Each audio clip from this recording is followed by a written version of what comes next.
grave, on va lire un verset. Nous lisons ce verset. Nous allons s'entretenir quelques instants. Je suis dans 2 Rois, chapitre 7, verset 1er. Élisée dit, écoutez la parole de l'Éternel. Ainsi parle l'Éternel, demain, à 7 heures, on aura une mesure de fleur de farine pour un cycle et 2 mesures d'orge pour un cycle à la porte de la Samarie.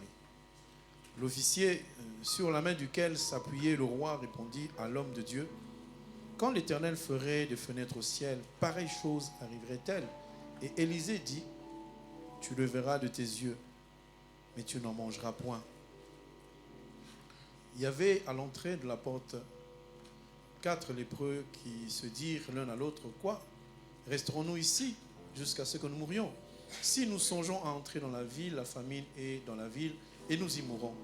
Et si nous restons ici, nous mourrons également. Allons nous jeter dans le camp des Syriens. S'ils nous laissent vivre, nous vivrons. S'ils nous font mourir, nous mourrons.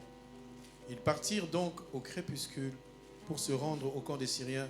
Et lorsqu'ils furent entrés à l'entrée du camp des Syriens, voici, il n'y avait plus personne. Le Seigneur avait fait entendre dans le camp des Syriens un bruit de chars, un bruit de chevaux, le bruit d'une grande armée. Et ils s'étaient dit l'un à l'autre, voici le roi d'Israël a pris à sa solde contre nous les rois des Hétiens, les rois des Égyptiens, pour venir nous attaquer. Je vais plus vous l'expliquer.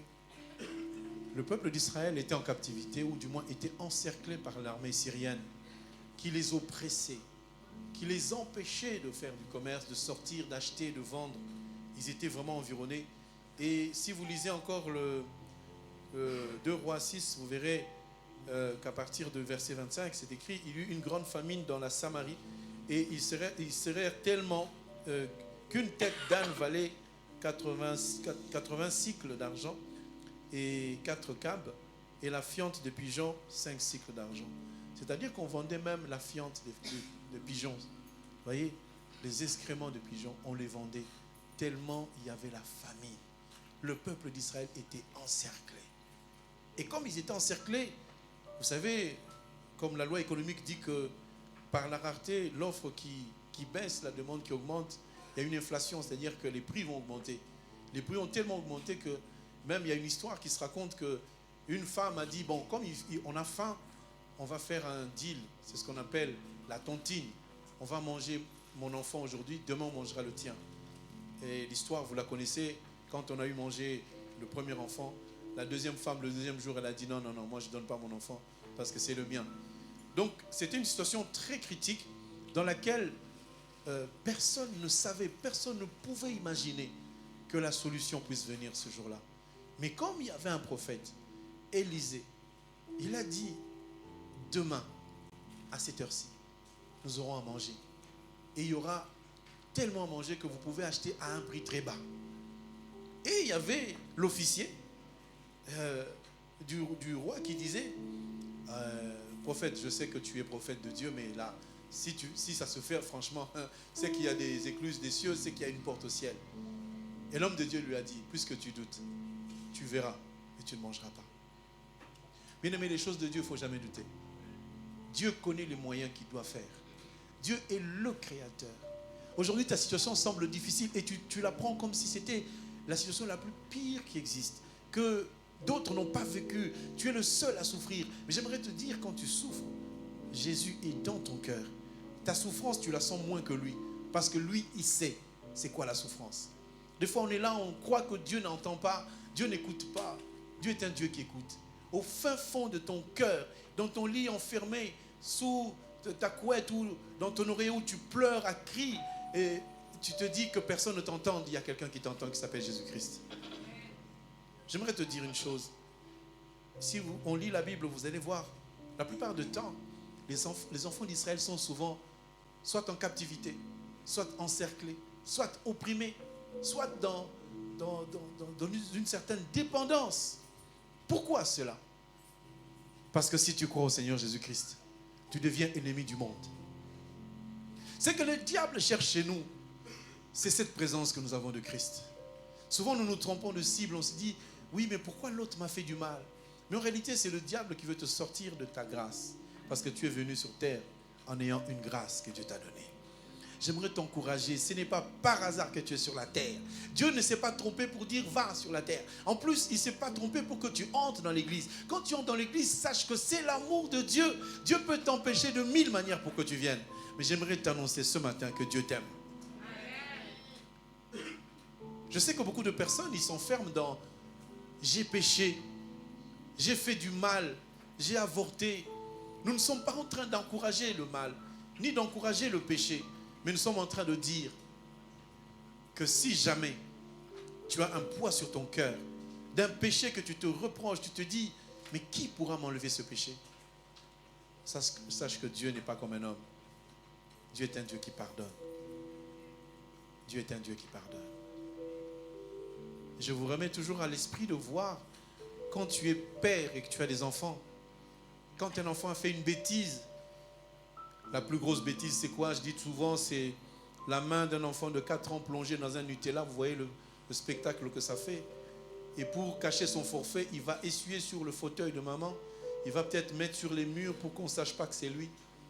Et là, tu es en colère. Tu dis, mais je viens de les acheter. Ça coûte tellement cher, ces chaises. Oui, le mur, on vient de le repeindre.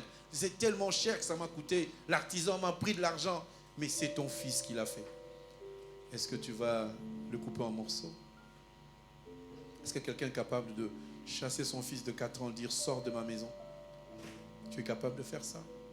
Dieu ne le fera jamais. Quel que soit l'âge. Dieu nous aime. Voilà que le peuple d'Israël était enfermé. Comme aujourd'hui on peut dire la famine, c'est comme le célibat, c'est comme la douleur, c'est comme la maladie. Tu es privé d'une liberté. Quand tu es malade, frère, quand tu es à l'hôpital, tu es privé de la liberté. Je ne savais pas que mon bien-aimé avait connu 4 ans et il était même dans le coma. Je ne sais pas si vous avez entendu, il était dans le coma pendant 8 jours. Et les gens commencent même à faire le deuil en disant comment on va l'enterrer. Mais il n'est pas encore mort. Vous savez, les gens, quand tu es vivant, ils ne te donnent rien. Cette phrase, je ne l'ai pas entendue dans la Bible, enfin je ne l'ai pas lue. Mais un homme dit souvent, aimons-nous vivants. Pendant que je suis vivant, aime-moi. Parce que quand je serai mort, tu viendras au deuil pour cotiser, pour donner un peu que les gens mangent. Alors que si tu me donnes maintenant, je vivrai. Est-ce qu'on ne peut pas s'aimer simplement et se pardonner? C'est beau l'amour. S'aimer simplement, je t'aime comme ça. Pas parce que tu me donnes, pas parce que tu es bien ou tu fais quelque chose pour moi, mais parce que tu es un enfant de Dieu. Pose-toi la question, Dieu t'aime pourquoi? Qu'est-ce que tu peux donner à Dieu? Est-ce que tu as déboursé ton compte pour donner à Dieu? Même si tu donnes 1 milliard à Dieu, lui, il a l'or, il a l'argent, il a fait la terre, c'est à lui. Qu'est-ce que tu vas donner à Dieu? Pourquoi Dieu t'aime? Dieu t'aime parce qu'il t'aime. Dieu t'aime. Des moments de maladie, j'en ai connu. Quand tout le monde mangeait, moi je me disais, après manger, je vais pleurer. Alors qu'après manger, je crois que tout le monde est dans la joie. Mais moi, après manger, je commençais à pleurer. Aujourd'hui, quand je finis de manger, moi aussi, je suis dans la joie comme tout le monde. Quand le jeûne finit, je mange. N'allez pas dire non, il va jeûner. Je ne vais pas jeûner. Aujourd'hui, là, j'ai mangé la viande.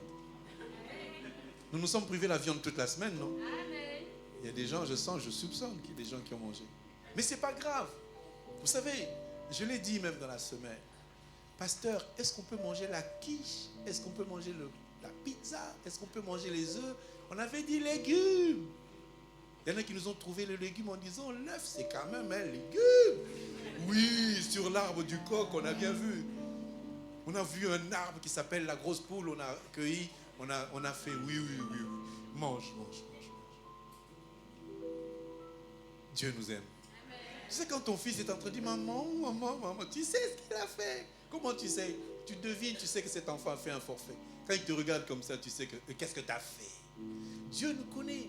Mais Dieu nous connaît tellement que nous sommes en train de mentir à Dieu. Seigneur, si tu me donnes le mariage, je vais te servir toute ma vie. Dieu te regarde, mon œil, je te donne quand même. Combien de fois tu as fait la promesse à Dieu? Seigneur, si je trouve ce boulot, franchement, si j'arrive à 2000 €, et la dîme que tu vas voir, depuis 2500, est-ce que tu en as vu ta dîme? Non. Dieu, il sait, il va te donner. Il va te donner. Il n'est pas comme nous. Dieu a vu, Dieu sait que les Syriens avaient encerclé le peuple d'Israël. Écoutez, d'où vient la solution? Dieu va prendre 4 lépreux. Les 4 lépreux se sont dit, bon, si on reste en Samarie, on va mourir parce qu'il n'y a rien à manger. En plus, on ne nous aime pas. Vous savez que quand les gens à l'époque, quand ils étaient lépreux, on les mettait hors du camp. Ils se sont mis eux-mêmes hors du camp en disant, si on rentre à Samarie, on va mourir de faim et on va nous chasser parce que nous sommes lépreux. Mais alors, puisque les Syriens nous entourent, qu'est-ce qu'on va faire? On va aller dans le camp des Syriens. Là-bas, s'ils nous attrapent et qu'ils nous tuent, c'est la même chose. Ils ont décidé de leur mort. Ils sont allés dans le camp des Syriens. Mais là-bas, en arrivant, ils ont vu que les Syriens sont partis. Qu'est-ce qui a fait fuir les Syriens? C'est le bruit des chars, le bruit des chevaux et le bruit d'une grande guerre. J'aimerais te dire, pour ne pas prolonger, parce qu'on pourrait y prendre encore 4 heures, que les 4 lépreux, bon, ça va vous scandaliser, c'est Jésus-Christ. Ah, c'est très simple. Mais ils sont des lépreux. Ils sont lépreux. Comment est-ce que 4 personnes sont des lépreux? Comment on peut l'expliquer? Est-ce qu'on peut aller dans le livre de Nombre? Nombre, chapitre 12. Regardez, verset 10. Je vais peut-être lire verset 9. La colère de l'Éternel s'enflamma contre eux et il s'en alla. La nuée se retira du dessus de la tente et voici Marie était frappée d'une lèpre blanche comme la neige. Aaron se retourna vers Marie et voici, elle avait la lèpre. C'est l'histoire de Moïse qui a épousé une femme étrangère et selon la loi que Moïse avait donnée, on ne devait pas épouser des étrangères. Alors Marie est allée voir Aaron, ils ont commencé à critiquer Moïse en disant, regarde, comment cet homme peut prendre une femme étrangère alors que c'est interdit. Moïse n'avait pas entendu, mais Dieu l'a entendu. On critiquait son serviteur et il les a tous appelés. Et au final, il a frappé de lèpre Marie, mais pas Aaron. Parce que Aaron, c'est un serviteur de Dieu. Un serviteur de Dieu, on ne lui donne pas le droit. Mais tu peux faire le même péché. Un serviteur de Dieu fait le même péché. Dieu te punit, mais ne punit pas le serviteur de Dieu.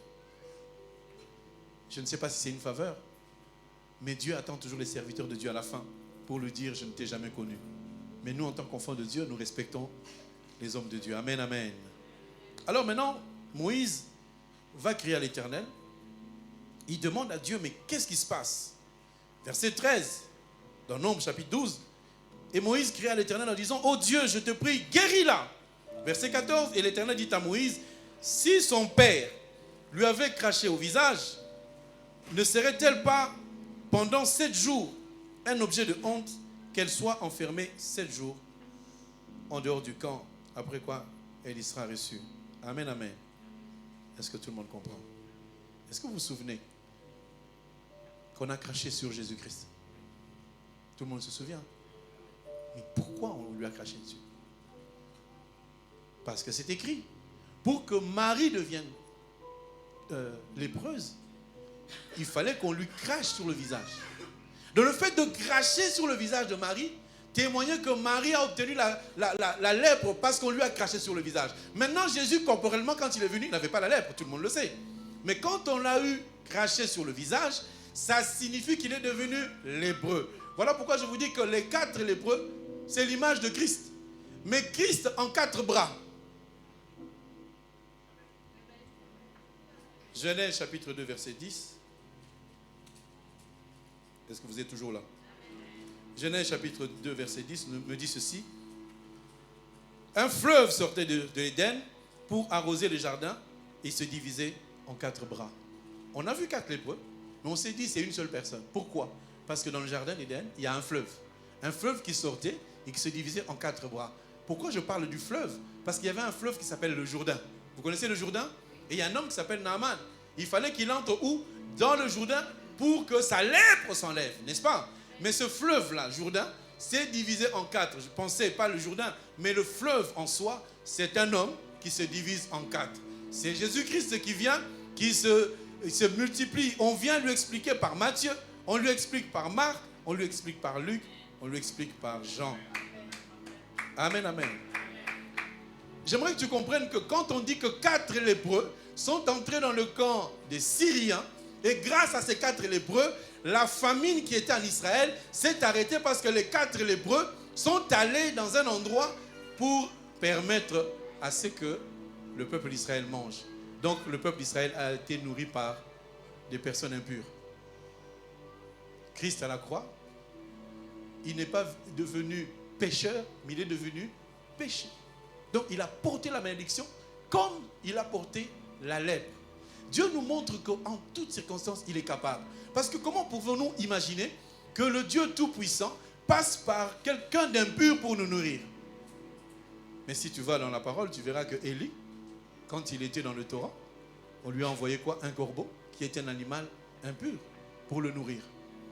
J'aimerais te dire que le Seigneur peut prendre une chose ou une autre qui te semblerait peut-être impure ou faible, mais c'est le moyen par lequel Dieu va passer pour te bénir.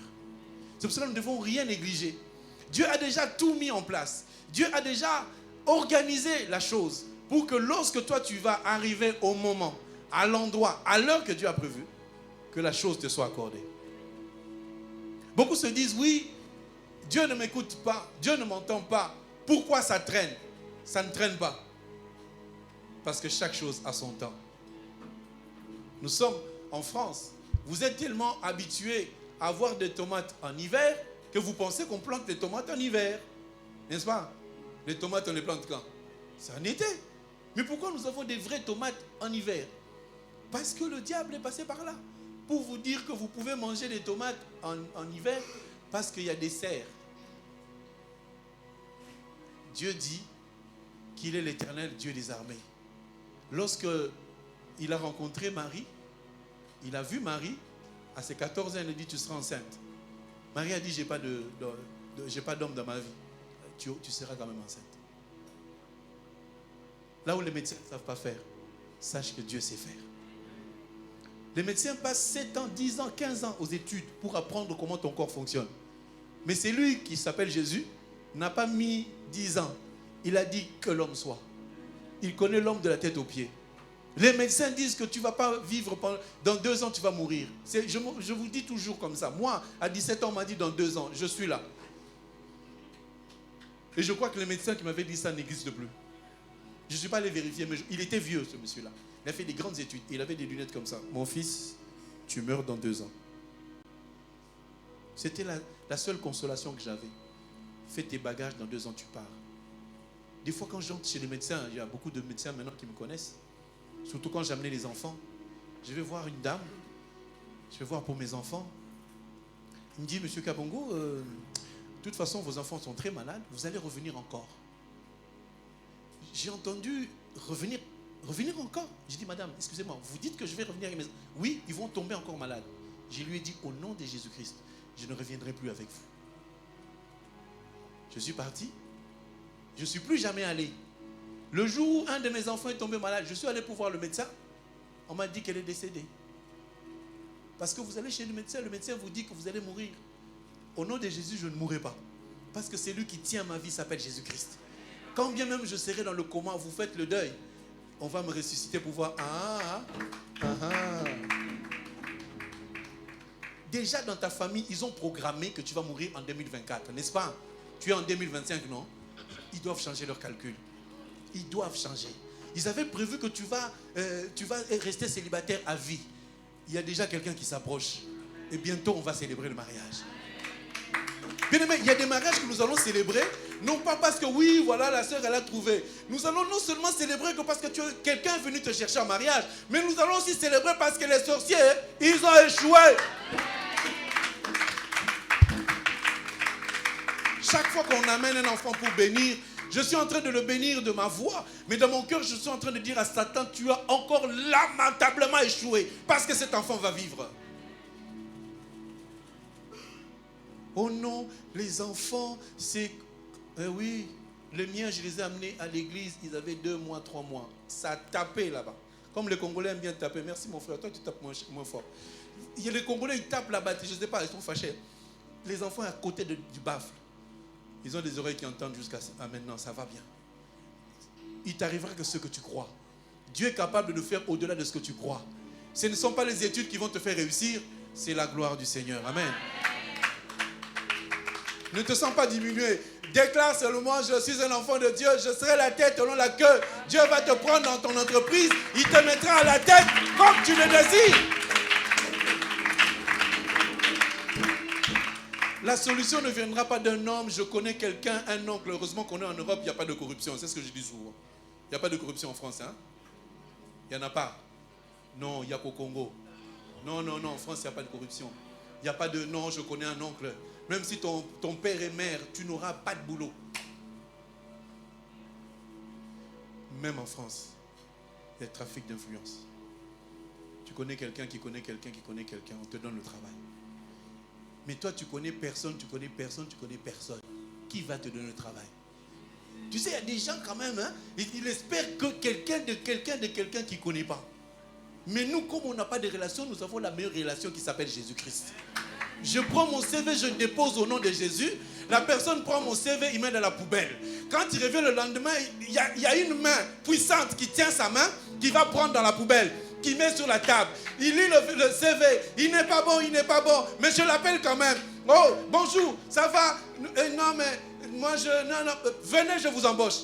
Le CV n'est pas bon, mais on t'embauche parce que Dieu a dit, je tiens dans mes mains le cœur des gens du monde. Je les incline comme je veux. Dieu peut toucher quelqu'un. Amen, amen. Il y a des gens qui marchent comme ça. Seigneur, pourquoi je n'ai pas de travail? Seigneur, oh là là. Dieu peut te donner une grâce parce que tu as la joie. À la maison, il n'y a rien. Dans tes poches, zéro des zéros. Quelques centimes seulement. Mais tu marches avec joie. Tu dis, Seigneur, tu es vivant. Seigneur, tu es merveilleux. Seigneur, tu es glorieux. La joie sur ton visage. Tu rencontres quelqu'un qui a des millions, mais qui souffre parce qu'il n'a jamais la joie dans sa vie. Il te posera la question, monsieur, pourquoi vous êtes aussi joyeux? Il dit, mais je suis l'homme le plus heureux de la terre. C'est une histoire qu'on a racontée. Un Américain très riche. Et il a hérité de son père. Il marchait, il roulait plutôt avec sa voiture dans un coin sombre. Il a eu une crevaison. Vous savez qu'il y a des gens qui ne savent pas changer un pneu. Crevaison, ça veut dire, tu mets le truc qui s'appelle une crique, tu ouvres les écrous, tu sors la roue, il y a une roue derrière. Hein? Il y a une roue derrière. Il sort la roue, il met. Le monsieur était là, il était riche, il ne savait jamais. Un jeune de 15 ans qui passait là-bas, il avait un short et le skate, vous connaissez le skateboard là, qui glisse. Le petit lui demande, monsieur, ça va? Non, mais j'ai une crevaison. Il dit, mais c'est rien. Tac, tac, tac, tac, tac. La roue. Au revoir, monsieur. Il a dit, non. Mais vous avez une joie. Je vais aller chez vous. Il est allé chez eux, il a trouvé des gens qui vivent, mais même pas sous le seuil de la pauvreté, mais en dessous du seuil de la pauvreté. Voilà comment le millionnaire, il a dit, je vous prends en charge. Il a donné l'argent. Il leur a payé la maison qu'ils habitaient. Il a payé les frais scolaires de cet enfant. Cet enfant, aujourd'hui, c'est une histoire vraie, est devenu aussi riche à cause du fait qu'il a rencontré quelqu'un. Est-ce que Dieu ne peut pas te faire rencontrer quelqu'un comme ça? Tu ne sais pas d'où il vient. Il te dit, en tout cas, votre profil me plaît. Vous êtes tellement dans la joie. Venez, je vous embauche. Ne négligez pas. Dieu nous aime. L'amour de Dieu dépasse même l'amour de l'homme. Dieu nous a amené cette semaine à prier, à savoir adorer. Adorer pas seulement parce que Dieu, tu m'as donné une femme merveilleuse. Tu m'as donné des enfants extraordinaires. Mais dire à Dieu merci parce que tu es Dieu. Parce que tu es le Seigneur. On est toujours dans la loi, Seigneur, nous te remercions. Parce que tu as fait ça, tu as fait ça. Mais le propriétaire de celui qui fait la chose, il a aussi besoin que tu lui dises, Seigneur, tu es tellement beau. Vous croyez que Dieu n'a besoin de rien? Dieu a besoin de quelque chose. C'est notre cœur. Est-ce qu'on ne peut pas le lui donner gratuitement? Seigneur, je te donne mon cœur, pas parce que tu m'as donné, mais parce que simplement je voudrais te le donner. Et quand Dieu voit que tu l'aimes parce qu'il est Dieu, il libère sa grâce. Il libère sa grâce. Ce peuple qui était enfermé, Dieu a utilisé des hommes normaux ou malades. Ces gens-là, quand ils marchaient, la Bible nous montre que les pas de ces gens-là, comment on peut comprendre que les pas des lépreux deviennent comme des bruits de chars? Or, il est écrit dans la Bible, qui sont beaux les pieds de ceux qui annoncent l'évangile. Est-ce que tout le monde comprend? Et je vais voir dans l'ordre qu'est-ce qui est écrit. Il est écrit ceci, les pieds de ces disciples, de ces lépreux, ils faisaient 3 choses. J'explique les 3 choses et on va prier. Alors, verset 6, 2 Rois 7, verset 6, il dit ceci. Le Seigneur avait fait entendre dans le camp des Syriens un bruit de chars, un bruit de chevaux et le bruit d'une grande armée. C'est quoi le bruit de chars? Quand vous lirez la Bible, vous allez voir. Élisée qui disait à Élie quand il est monté, il a dit, mon père, char de l'Éternel. Et vous vous souvenez quand on a parlé de Uza, on a vu que l'arche était portée sur des chars. Les chars signifient les prophètes. Parce que l'arche a voyagé sur des chars. Ça signifie les prophètes. Nous comprenons que les prophètes sont exprimés par les 12 tribus. Amen, amen. Mais Dieu ne s'arrête pas là. Il parle de bruit de chevaux. Je vous passe un peu les détails de... Je regarde mon heure pour finir au moins à 13h. Quand on parle de bruit de chevaux, quand vous allez dans le livre de Apocalypse, vous allez voir qu'on parle des chevaux. Les chevaux sont armés pour la guerre. Mais quand vous lirez le deuxième sceau, on voit bien que... Non, premier sceau, il y a un cavalier et qu'il y a une arc. On comprend que l'arc, c'est la bouche et les flèches, ce sont les mots, les paroles. Ainsi, nous déduisons, nous comprenons que quand on parle de chevaux, on parle donc de ceux qui enseignent. Et par là, nous voyons les apôtres, ceux qui viennent pour apporter la parole. Nous avons été fondés sur le fondement des apôtres et des prophètes, Jésus-Christ étant la pierre angulaire. Ce verset nous montre que lorsque nous allons écouter la parole qui est enseignée à la loi et à la grâce, ça sera des bruits de chars aux oreilles de nos ennemis. Quand vous voyez les sorciers se rassembler, s'unir pour dire que tu vas mourir, pour dire que tu vas avoir des accidents, lorsque tu marches dans l'évangile, lorsque tu marches avec le Seigneur, connaissant l'Écriture, tes ennemis vont te fuir. Et je le dis, je le répète souvent, que les sorciers ne peuvent pas tuer un enfant de Dieu. Les sorciers ne peuvent pas bloquer un enfant de Dieu. Si vous ne dites pas amen, c'est que vous êtes d'accord que les sorciers ont le pouvoir. C'est lui qui a l'évangile. C'est lui qui a la parole de Dieu. Le sorcier ne peut rien contre lui parce que la parole est au-dessus de toute parole qui existe sur la terre. Quand les sorciers se rassemblent, quand les démons se rassemblent, ils disent des mots, ils font des imprécations. C'est-à-dire qu'ils déclarent, ils disent que voilà, il y aura telle malédiction, il y aura telle chose. Mais toi, quand tu te lèves, tu dis que toute arme forgée contre moi est nulle et sans effet. Toutes les paroles de la sorcellerie, ça tombe à tes pieds comme des feuilles. Au nom de Jésus-Christ.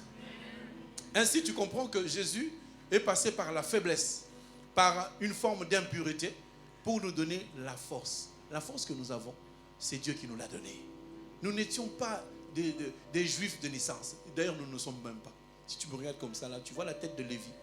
Est-ce que vraiment j'ai la couleur de Ruben? Non.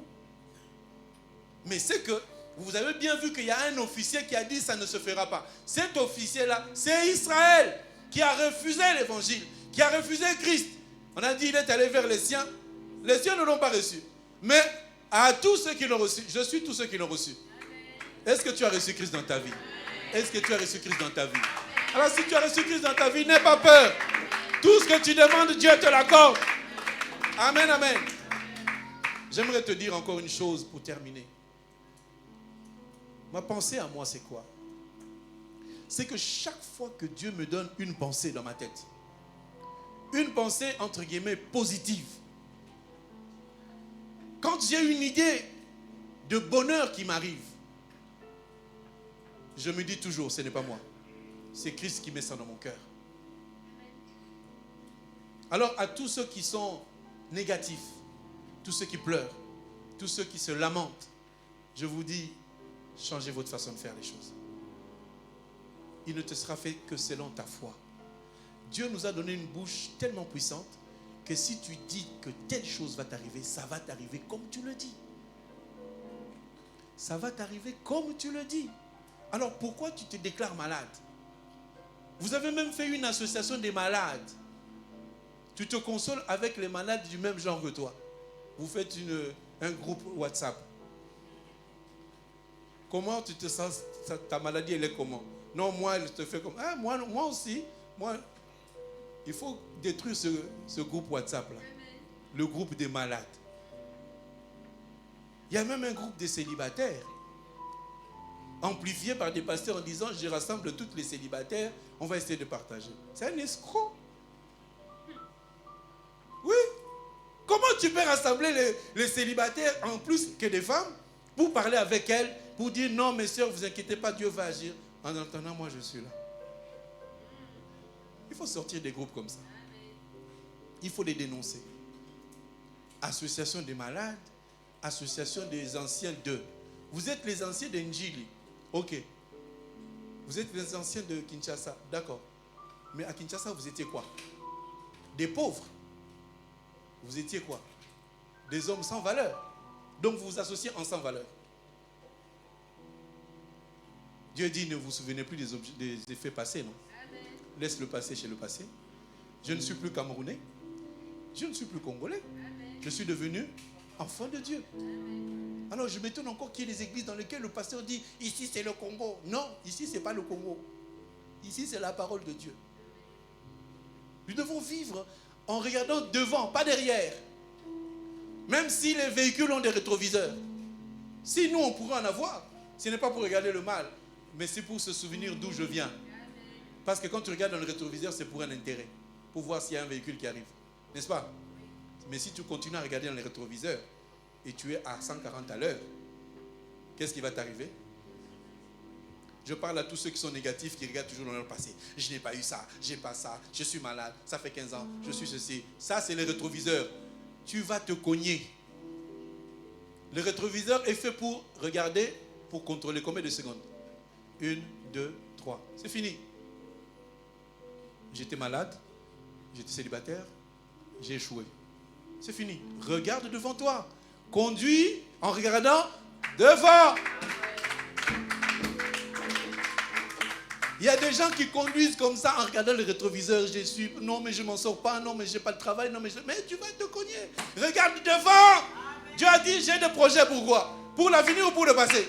Il dit, je connais les projets que j'ai formés pour toi. Ce sont des projets pour un avenir et non pas pour le passé. Si les gens se lèvent et te disent que tu vas trop à l'église, on ne voit pas ton avancement, tu n'évolues pas, tu ne te maries pas, dis-lui de changer de lunettes parce qu'il ne voit pas. Si quelqu'un te voit toujours malade, ce sont ses yeux qui ne vont pas bien. Moi, je vais bien, même si je suis malade, je sais que c'est la chair qui souffre, mais mon esprit est en bonne santé. Et demain, je serai en bonne santé. Quand je vous parle de la bonne santé, bien aimé, j'ai la joie de savoir que je ne suis plus astreint à cette maladie satanico-diabolico-maléfique qui autrefois me compliquait la façon de manger. Aujourd'hui, je suis dans la joie. Je peux manger des frites et je peux aussi manger du poulet. Comme nous disons toujours quand on fait des agapés, pensez au fumba, mais n'oubliez pas nous les Africains et nous les Européens qui mangeons des pâtes et des sandwichs. Amen, amen.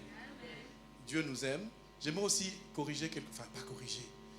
La dernière fois on m'a dit, mais pasteur, pourquoi tu dis que si aujourd'hui on remet en arrière, on demande au couple, est-ce que tu vas épouser le même homme? Pourquoi tu dis que non? Ça vous rappelle, hein? Donc, j'avais posé la question au couple. J'ai dit, bon, aujourd'hui, hein, tu t'es marié 5 ans, 15 ans, 20 ans de mariage. On te remet à 15 ans. On te demande, est-ce que tu peux épouser le même homme? Tu diras quoi? Oui. La plupart disent non dans leur cœur, mais dans la bouche, ils disent oui. J'aimerais te dire que c'est une très bonne chose que la personne que tu as aujourd'hui comme femme ou comme mari, que s'il fallait changer, tu l'aurais changé, parce que Dieu ne te donnera jamais ce que toi tu as aimé. Il faut que Dieu te donne quelque chose ou quelqu'un qui va dans la langue te bousculer. Je m'explique. J'ai dit toujours aux jeunes filles, le coup de foudre est un péché. N'épouse jamais un homme parce que tu as le coup de foudre. Parce qu'il va pleuvoir toute votre vie. Amen, amen. Les jeunes, vous êtes là. Oh, je l'aime, il est beau. Tu regardes la beauté, tu dis, on va recommencer à définir la beauté. Parce que moi, en tant que ton père, je regarde cet homme, je ne le trouve pas beau. Amen, amen. Dieu ne te donnera pas la femme qui est à 100% ce que tu as désiré. Parce que si Dieu fait ça, vous n'allez pas faire long feu. Dieu doit te donner une femme qui a des défauts, qui a des carences, qui a des problèmes, pour que toi, le mari, tu puisses les arranger. Mais je te garantis, Dieu te donne 90 ans, tu n'arrangeras pas grand-chose. Dieu permet qu'il y ait ces différences pour que vous puissiez continuer ensemble longtemps. S'il n'y a pas cet effritement-là, vous n'allez pas continuer ensemble longtemps. Amen, amen. C'est pour cela que je dis aujourd'hui, et je recommence, je dis que si on me remet à 15 ans, on me demande tu vas épouser la même femme, je dirais oui. Amen. Parce que Dieu sait ce qu'il a fait. Toi, tu ne sais pas. Amen. Toi, tu veux qu'il soit 1m90. Dieu sait qu'à 1m70, ça passe mieux qu'à 1m90. Toi, tu voulais qu'il ait une carte bleue. Mais Dieu lui a donné une carte orange. Pour que tu puisses travailler, supporter ton mari. Il y a des gens, si Dieu te donne de l'argent, tu deviens troublé. Il y a des gens qui, lorsqu'ils ont un peu 10 000, 10 000 c'est même trop, 1 000 euros en espèces, ils perdent la tête. Alors Dieu ne te le donne pas.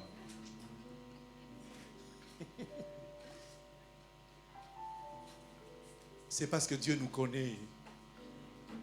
Tu as 4 enfants, tu connais le caractère de chaque enfant. Si un de tes enfants te dit, maman, je peux aller chez mon ami, tu dis, vas-y. Il y en a un parmi eux, quand il dit, je vais aller chez mon copain, pas toi, reste là. Tu le connais.